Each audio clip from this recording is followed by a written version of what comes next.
کۆمەڵی ئیسلامی کوردستان لیستی ناوی کاندیدەکانی بۆ هەڵبژاردننی پەرلەمانی کوردستان پێشکەشی کۆمیسیۆنی باڵای سربەخۆی هەڵبژاردن و ڕاپرسی هەرێم کرد. سۆران عومەر پەرلەمانتاری ئەم خولەی پەرلەمانی کوردستانیش سەرۆکایەتی لیستەکە دەکات. کەمال هەمزە کارژێڕی ناوەندی هەڵبژاردننی کۆمەڵی ئیسلامیش ئاشکرای دەکات. دەستنیشانکردنی کاندیدەکان بەپێی شارەزایی و کارامەیی بووە.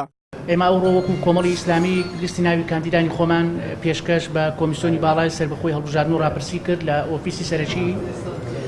لیستی ناوی کاندیدانمان پێک هاتووە لە چل ناو 14 ئافرەت 26 پیاوە خاوەن بڕوانامەی جیاجیان و لە پێکهاتەی جیاجیان کە پێ دەڵم پێکهاتەمە بەس ڕەگەزی جیاواز و چین و توێژە جیاوازەکانن نەک بە مانایەکەی دیکەی و لە ڕووی جوگرافیشەوە دابەشکاریەکی باشمان کردووە کە لە زاخۆ کاندیتی تێدایە تا منطقەی هەڵەبجە و کەلار و کفری.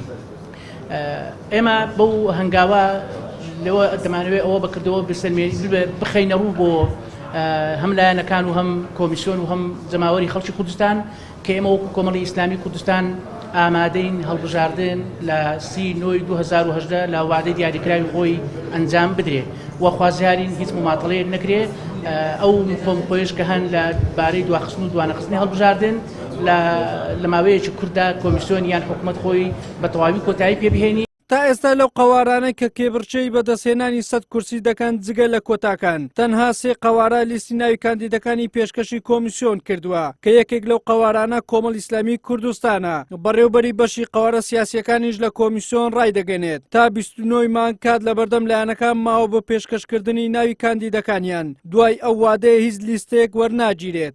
قۆناغی دوای ئەمە دەست دەکەین ئەمە وەکو بەشی قەوارە سیاسەکان لیژنەی وردبینیمان پێکردنەوە بە وردبینیکردنی سەرجەم ناوی پاڵێوراوەکان دوای ئەو دەست دەکرێت بە ناردنی نووسراو بۆ وەزارەتەکانی پەیوەندیدار وەزارەتی ناوخۆ لەگەڵ دەستەی دەستپاکی کە گەڕاوە بۆ لای ئێمە ئەگەر پێویست بوو ئاڵگۆر لە ناوەکان بکرێ ئەو وادەیەک دەستنیشان دەکرێت بۆ گۆڕینی ناوەکان لەلایەن پاتەکان دواتر بڵاو دەکرێتەوە پاشانیش فترێک بۆتانە دیاری دەکرێت دواتریش پەسەند دەکرێت لایەن ئەنجومەنی کۆمسیارە.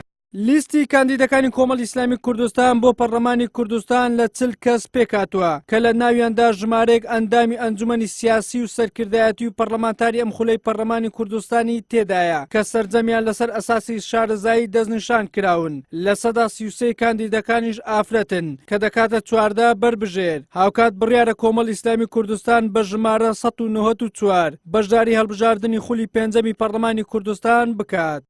وەلی سەلیم کەناڵی ئاسمانی پێم هەولێر.